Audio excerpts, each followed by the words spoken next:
Perfecto. Ahí está, ya estamos. Bueno, en primer lugar agradecer por la invitación. El tema que me habían solicitado a mí hablar era sobre protocolos de atención en imagenología, pero considerando que los protocolos de atención se han modificado especialmente tanto en el uso de PP y también en el aseo y desinfección de las salas de examen, era quizás un poco redundante volver a hablar de eso, considerando que el tema anterior ya fue tocado. Es por esto que propuse mejor hablar de seguridad laboral y también de seguridad clínica en imagenología. Es decir, todos los protocolos atingentes que protegen tanto al personal de salud como también a los pacientes que asistan a los servicios de imagenología. Sin ánimo de redundar, ya sabemos que la transmisión se genera principalmente por gotitas y también por contacto. Además, bajo ciertas condiciones se puede generar por aerosoles. Como principalmente se genera por gotitas, la primera medida y la más eficiente es el distanciamiento físico. La evidencia científica muestra que el distanciamiento correspondiente para que no nos expongamos a estas gotitas que pueden ser expulsadas, ¿cierto?, de una persona que está contagiando a través de su nariz, a través de su boca, al hablar, al toser, al estornudar, ¿ya? Tenemos que alejarnos al menos 6 pies, que es algo así como 1.8 metros, y si lo llevamos, ¿cierto?, a un número más fácil de recordar y a un acuerdo, y a una, digamos, ya una distancia incluso más segura, podríamos hablar de 2 metros de forma práctica. Tenemos acá que incluso, mientras más mientras más aumenta, perdón, el distanciamiento entre las personas, la probabilidad de contagiar a más personas a lo largo del tiempo disminuye. Incluso, si respetamos el distanciamiento de forma estricta, la probabilidad de contagiar a otros sería 0. No obstante, sabemos que esto es prácticamente imposible, especialmente en un servicio de salud en el cual tenemos que tener contacto con los pacientes, tenemos que aproximarnos a ellos. Es por esto que existe una serie de medidas que tenemos que considerar para que las atenciones sean seguras tanto para los pacientes como también para el personal clínico.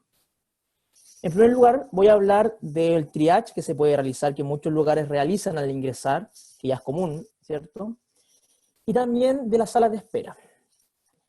El triage, la idea no es que los pacientes ingresen o negar el ingreso a los pacientes al centro de imagenología, sino más bien categorizarlos y poder dar un flujo ordenado a la atención que se realiza. Para esto se puede realizar preguntas para reconocer si es que los pacientes son sintomáticos, ¿cierto?, si es que son sospechosos, o incluso, que no debería pasar, pero aún así puede ocurrir, que llegue un paciente confirmado a realizarse algún examen en imagenología, de forma ambulatoria. Flujo que no debería ser normal, pero que tenemos que estar preparados para enfrentarnos a ellos si es que así ocurre. En general no se recomienda necesariamente tomar la temperatura como sí se realiza ya de costumbre en muchas partes. Especialmente, ¿cierto?, como se dijo anteriormente, los pacientes sintomáticos tienden a tener fiebre en algunos de sus periodos de la enfermedad. No obstante, hay muchos que son asintomáticos. Y además, por lo tanto, digamos, que tenga o no tenga fiebre no necesariamente quiere decir que que tiene COVID-19. Y por otra parte, los instrumentos de temperatura a distancia que se utilizan en general son poco precisos y también son poco exactos, llegando incluso en algunos lugares a configurarlo para tomar temperatura ambiente, con cifras que en el fondo solamente generan de que se hagan filas al ingresar, de que se alargue el periodo de espera al ingreso. Por lo tanto, nosotros recomendamos no tomar la temperatura. Sí es importante la higiene de manos, una higiene de manos accesible para los pacientes cuando se ingresa. Es por esto que es recomendable que la persona que esté realizando la categorización dentro de la sala de espera y también el ordenamiento de esta misma pueda proveer de alcohol gel, por ejemplo, a los pacientes al ingresar, o que exista un dispositivo donde los pacientes puedan sacar alcohol gel rápidamente. Ya, es mejor en este caso usar alcohol gel para los pacientes en vez de lavado de manos, ya que no necesariamente podemos supervisar de que los pacientes se realicen un correcto lavado de manos, ¿ya? Además, eso generaría que el tiempo pueda aumentar más, algo que voy a hablar más adelante. Además, se recomienda el cambio de mascarilla de los pacientes, por una mascarilla que sea clínica, ya no necesariamente quirúrgica, pero sí que sea una mascarilla clínica, que esté limpia. Esto porque si bien la evidencia científica ha demostrado de que las mascarillas artesanales son eficientes, nosotros no podemos fiarnos de que las mascarillas que porte el paciente en verdad va a tener una alta eficiencia.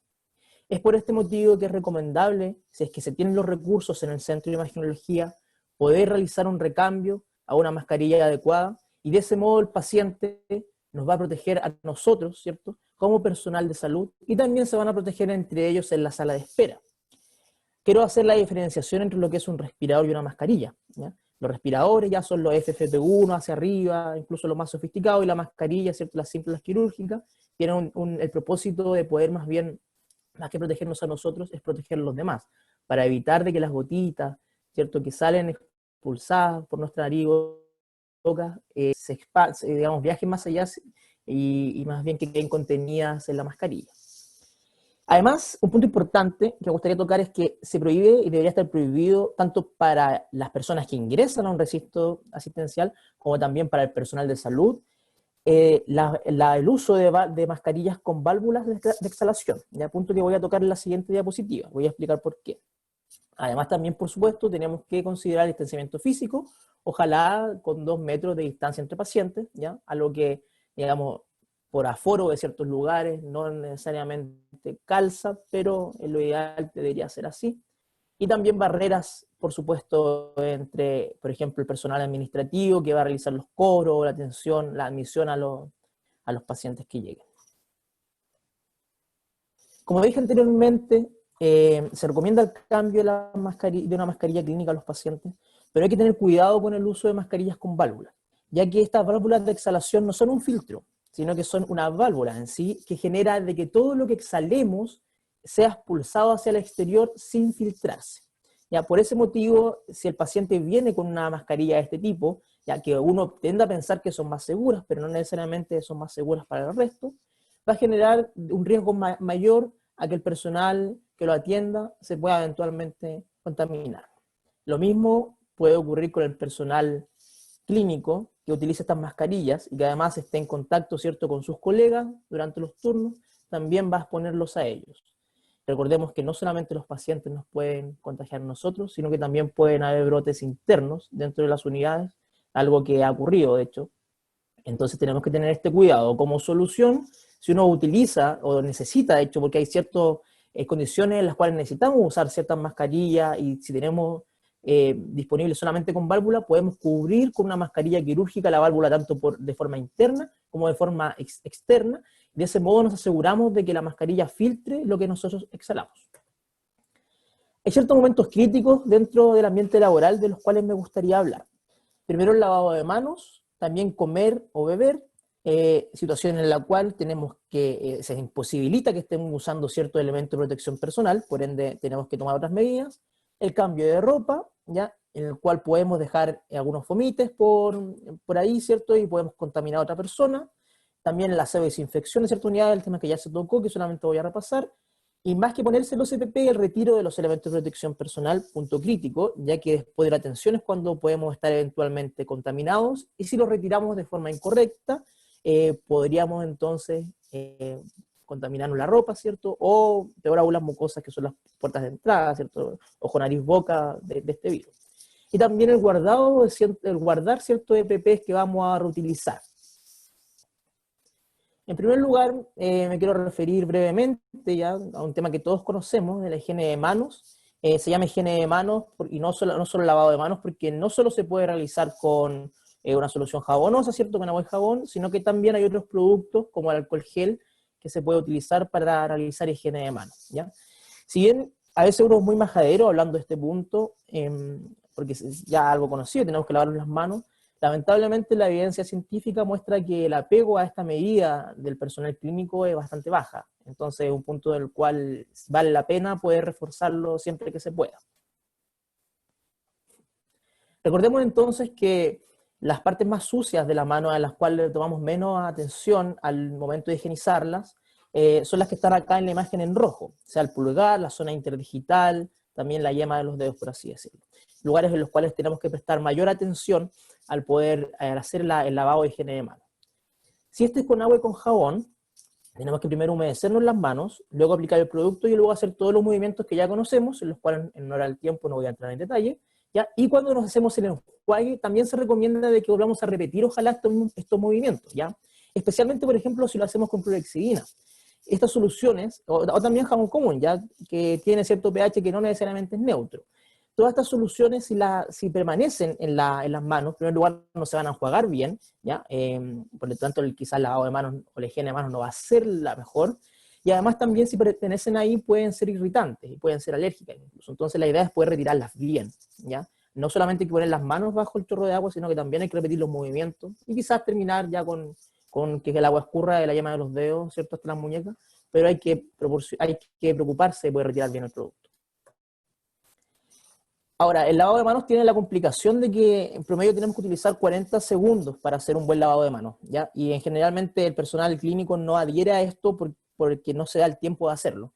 En ese sentido tenemos la solución del alcohol gel, el cual de 15 a 20 segundos tiene un buen efecto, ya se tiene que aplicar no mucho producto, no de una forma excesiva, ya que luego de hacer los movimientos correspondientes, que son los mismos que el lavado de manos, las manos deberían quedar secas al finalizar, ¿ya? Y además tiene una alta eficiencia. Quiero mostrar este gráfico, de hecho, en donde si bien se habla acá de reducir bacterias, ¿ya? También lo podemos llevar en general a la microbiota transitoria de las manos, que es la que queremos eliminar. Y acá en este gráfico se compara cierto jabón común, también un jabón con clorhexidina y también una solución cierto a base alcohólica, en este caso 70% alcohol isopropílico. Podemos ver que el alcohol isopropílico es sumamente eficiente, ¿ya? Es capaz de reducir más carga que los demás productos y también tiene un efecto residual mayor, que de todos modos igual decae más rápido, ¿ya? Ahora, en ese sentido es bueno poder optimizar, ¿cierto? Y tener disponible alcohol gel para higienizarse las manos. No obstante, tenemos que también saber de que si las manos ya están sucias, o evidentemente sucias, o si estamos con algún fluido que no haya quedado en las manos, nada reemplaza el lavado de manos en ese caso. Por lo tanto, tenemos que ir alternando el uso de la higiene de manos con solución alcohólica, ¿ya? Y también un lavado de manos con una solución jabonosa. Aquí están los 5 momentos, que también ustedes imagino que los conocen, no solamente antes y después de tocar al paciente, sino también al momento de que vamos a hacer una tarea limpia aséptica, también en el momento que tengamos algún contacto con algún fluido del paciente y también con el entorno del paciente, que es sumamente importante. Los comedores son un asunto bastante relevante a tocar, ya que algunos de los brotes que se han producido de forma intrahospitalaria han sido porque, si bien todo el tiempo, por ejemplo, está el uso extendido de mascarilla, considerando que podemos contagiarnos entre funcionarios de la salud, al momento de comer, si nos quitamos esto, Pepe, que es lo obvio, ¿cierto?, para poder ingerir alimentos, y estamos muy cerca, vamos a generar probablemente contactos estrechos, ya punto que también quiero tocar al final. Entonces, estos son momentos críticos, y si no tomamos medidas al respecto, toda la preocupación que hemos tenido durante el día de no contagiarnos entre funcionarios pierde su sentido. Entonces, tenemos que, en primer lugar, tener comedores en donde se respete el distanciamiento físico. Ojalá comer solo en un lugar, ¿ya? Y si no se puede habilitar lugares en los centros de imagenología, o lugares espaciosos donde se respeta al menos 2 metros de distancia, donde las personas lleven su desinfectante, que ojalá se los proporcione el servicio, donde puedan asear y desinfectar antes y después de comer. Y también debe guardar correctamente los EPP que van a reutilizar en caso que los van a reutilizar, ¿ya? Y también estos espacios tienen que estar ventilados. El cómo, dónde guardar correctamente estos EPP reutilizables también lo voy a tocar más adelante. En el uso de residencias y vestidores ocurre algo similar. Si es que van a haber camas en los vestidores, es recomendable que exista un recambio de ropa de cama cada vez que se hace un cambio de turno. Esto para evitar de que se transmita por contacto el virus. No se deben dejar elementos personales en superficies de uso común, por el mismo motivo mencionado anteriormente. También se tiene que hacer un aseo y desinfección continua de las unidades de alto contacto, ¿ya? Y los espacios igualmente tienen que estar ventilados. Los puestos de trabajo. En los puestos de trabajo podemos estar con nuestros elementos de protección personal. No debería generar problemas esto, ¿ya? No obstante, es considerable establecer un aforo y respetar el distanciamiento físico en cada espacio, en cada puesto de trabajo que tengamos. Por ejemplo, para poder establecer el aforo hay varias técnicas. Una de ellas pues, se puede considerar solamente la superficie útil, es decir, restando toda la superficie que esté ocupada por muebles o por lugares donde no se pueda transitar, ¿ya? Y dividirlo en 4 metros cuadrados, que sería el lugar, la redonda que tiene que tener una persona para estar en un lugar seguro, ¿ya? En el caso de que la sala o los puestos sean compartidos, como dije, hay que usar obligatoriamente mascarilla. Hay que tener ventilación constante también, punto que se repite bastante, ¿cierto? Puesto compartido, ya en este caso, si hay un puesto compartido, hay que hacer aseo y desinfección constante de todo lo que toquemos. Me quiero detener acá un poco, el aseo y desinfección son puntos aparte. El aseo, ¿cierto?, se tiene que realizar con detergente y saca la materia orgánica en sí. Y la desinfección se puede realizar con algún desinfectante. ¿Ya? En este caso, todos los desinfectantes son sumamente eficientes contra el COVID-19.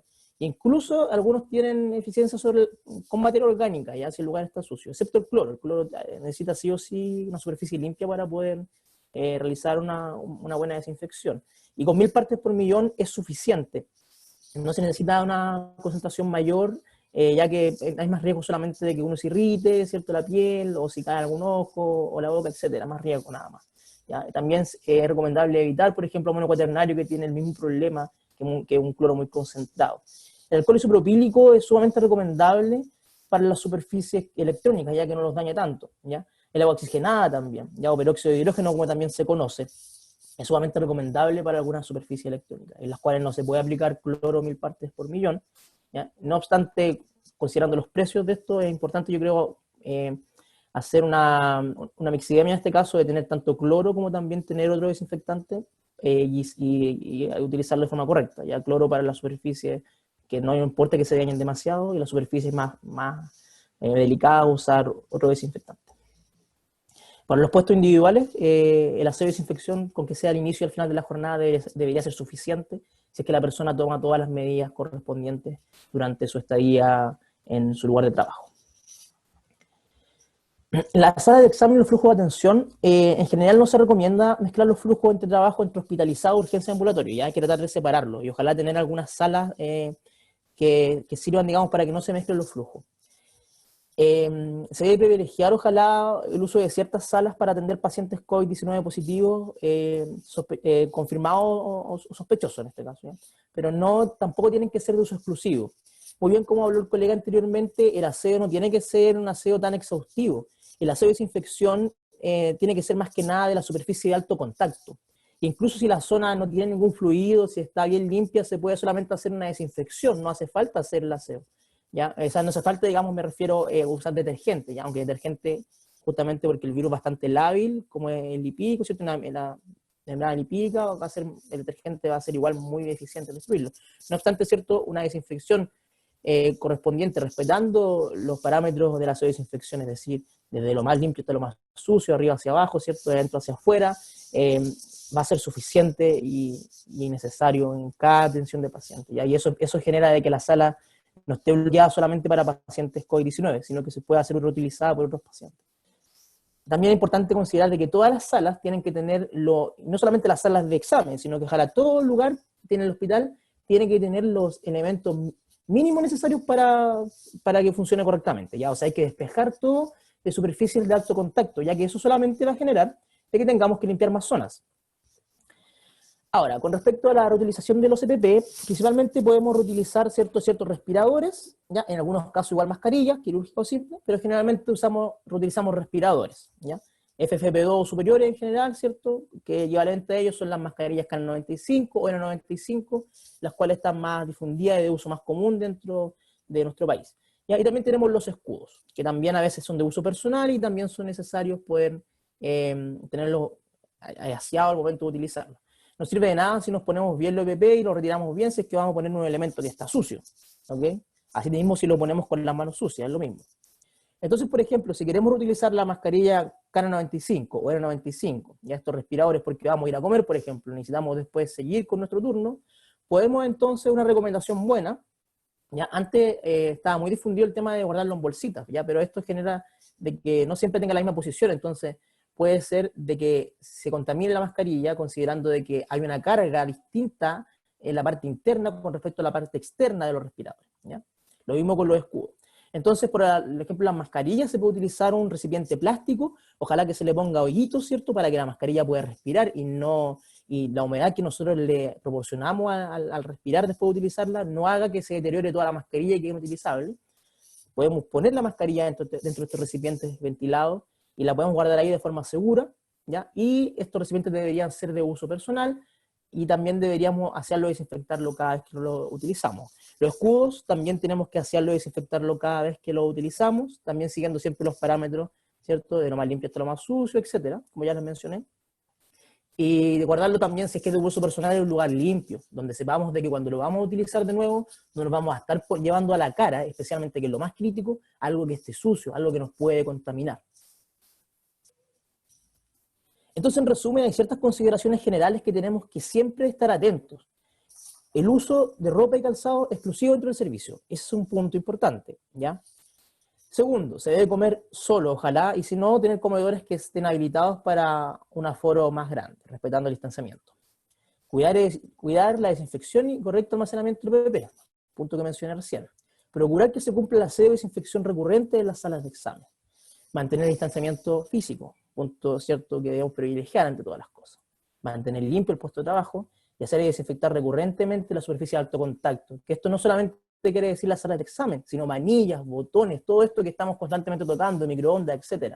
A veces nos despreocupamos en hacer esto, pero estos lugares donde se puede acumular incluso más carga viral, ya es lugar, porque la tocamos muchas veces, son los lugares que tenemos que darle prioridad para hacer y desinfectar constantemente. Quiero ir terminando ya con una breve definición de contactos, que igualmente ya se dio anteriormente, pero quiero que aprecien que una de las definiciones de contacto es que uno atiende a un paciente directamente sin ningún EPP, ¿ya? Punto importante, entonces tenemos que ponerlo EPP siempre. Y también, por ejemplo, de que estemos cara a cara con otra persona durante 15 minutos, ¿ya? Y también otro punto, ¿cierto?, importante, por ejemplo, que es evaluable si estamos en espacios muy cerrados, ya como en aulas, lugares de culto, salas de espera, hospitales, transporte compartido, etcétera. Todos esos casos son evaluables. Entonces, muchas veces dentro de los servicios de imagenología tenemos lugares muy cerrados, pocos ventilados, entonces en esos casos, estar sin IPP, sin las medidas de protección, puede ser considerado contacto estrecho. ¿Ya? Y este es un punto importante, porque si tenemos personas positivas dentro del servicio, no queremos que sean contacto estrecho el resto del personal clínico, ¿ya? O incluso administrativo, etc. No queremos que genere contacto estrecho, y por ende no queremos que genere la probabilidad de que estas personas se tengan que ir con cuarentenas preventivas, o peor aún, que los contagie. Es por este motivo que tenemos que estar alerta siempre de la sintomatología que tenga el personal cierto clínico, el personal administrativo también. Tenemos entonces de que la historia natural, ¿cierto? Digamos, perdón, tenemos esta tabla, ¿cierto? Este calendario en donde podemos apreciar de que entre 2 y 14 días es el periodo de incubación del virus, pero típicamente al quinto día ya comienza a generar sintomatología, y los primeros días son los más infectivos, ¿ya? Principalmente 2 días antes es cuando la persona comienza a contagiar, es lo que se dice, a pesar que esto, la evidencia ha ido variando, pero en este esquema que les muestro es así, ¿ya? Si nos guiamos por este esquema, por ejemplo tenemos el típico caso en el cual el quinto día comienza con la sintomatología, ¿cierto? Y 2 días antes comienza a contagiar. Si nosotros rápidamente tenemos protocolo y lo aplicamos correctamente, donde una persona nos viene a decir, sabes que tengo síntomas, inmediatamente se va a tomar la PCR, ¿cierto? Se confirma el caso, rápidamente podemos testear a sus contactos estrechos y dar las cuarentenas preventivas, ¿cierto?, que sean necesarias, y vamos a cortar la cadena de contagio si es que dentro de los primeros a tercer día, ¿cierto?, que sería el rango en el cual la persona de contacto estrecho no va a estar contagiando si es que se contagió, ¿ya? Lo podemos aislar, y con eso cortamos la cadena de contagio. Entonces, súper importante, y evitamos que se produzca una cascada de personas que estén ausentes dentro del servicio. Por eso es importante tener consideración en que siempre hay que ir testeando los síntomas, ¿cierto? Preguntar al personal cómo se siente, que tengan claro ellos cuál es el procedimiento que tienen que realizar en caso de que comiencen con alguna sintomatología. Entonces, siempre hay que tener mejoras continuas, ya hay que estar constantemente capacitando al personal, dando charlas motivacionales, perdón, y también hay que supervisar constantemente, ya que lamentablemente todas estas medidas, ¿cierto?, del distanciamiento, de usar mascarilla, etcétera, van muchas veces en contra de lo que es nuestra cultura de poder reunirnos, de poder aglomerarnos, de poder compartir. Entonces es importante supervisar. Y un punto importante, ¿cierto?, que también escuché en las charlas anteriores, es la supervisión que decían de un colega a otro, o de una persona a otra, la cual se llama supervisión en espejo.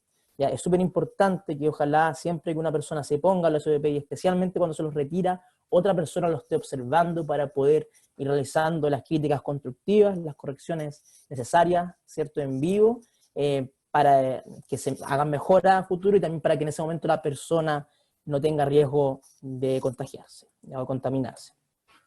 Quiero finalizar además, y esta es la última diapo, no era el tiempo, con esta tabla en la cual resume la recomendación de diferentes organizaciones internacionales con respecto al uso de EPP y las categoriza según el riesgo que se tiene en los diferentes tipos de atención, ¿cierto? Desde el triage que se puede realizar a un paciente hasta finalmente el riesgo mayor, que sería una sala en la cual tenga una carga viral demasiado alta, en la cual, por ejemplo, estas salas nuevas que se produjeron en algunos hospitales en donde no había barrera o separación entre un paciente y otro, por ende la carga viral y de aerosoles aumenta bastante, ¿ya? No voy a referirme obviamente en detalle a la tabla, pero sí quiero destacar de que en todas ellas, en todas las recomendaciones, el uso de protección ocular es común, ¿ya? Y ojalá no solamente de protección ocular, sino de facial, porque la protección facial, los escudos faciales, protegen también las mascarillas y van a permitir dar un uso extendido correspondiente. ¿Ya? El tema de usar mascarilla quirúrgica o no, las recomendaciones varían, pero según la evidencia científica, ¿cierto? Y lo que sabemos, y la lógica además, es que si solamente nos vamos a poner a gotitas, el uso de mascarilla más bien es para evitar de que nosotros contagiemos a otro, y el escudo facial es lo que nos va a proteger mayormente. ¿Okay? Además, de todos modos, considerar que algunas mascarillas son impermeables, igual nos van a proteger, pero el escudo es el mayor protector que tenemos del rostro. ¿Okay? Y en otros casos, obviamente, cuando nos ponemos aerosoles, ahí ya sí o sí tenemos que usar un respirador FFP2 o superior, y si usamos estos respiradores más avanzados, ¿cierto? Tenemos que considerar que tienen sí o sí válvula de exhalación y por ende ponernos una mascarilla debajo, ojalá una mascarilla quirúrgica debajo, que también proteja el entorno. También mencionar, eso sí, de que todo elemento de protección personal que ya esté con algún fluido evidente, por más reutilizable que sea, es mejor desecharlo. Ya no tenemos que exponernos a estar haciendo desinfectando elementos que están con una carga viral demasiado alta o que están con algún fluido, ya que no va a valer la pena. De hecho, va a ser un riesgo probablemente hacer desinfectarnos. Y si, por ejemplo, tenemos que limpiar un escudo facial que está con mucha carga viral o que está con un fluido, vamos a tener que usar probablemente otro escudo además, ¿cierto? Y todos los EPP para poder no exponernos a que nos caiga algo de ese fluido, ¿cierto? De lo que estamos desinfectando. Bueno, muchas gracias.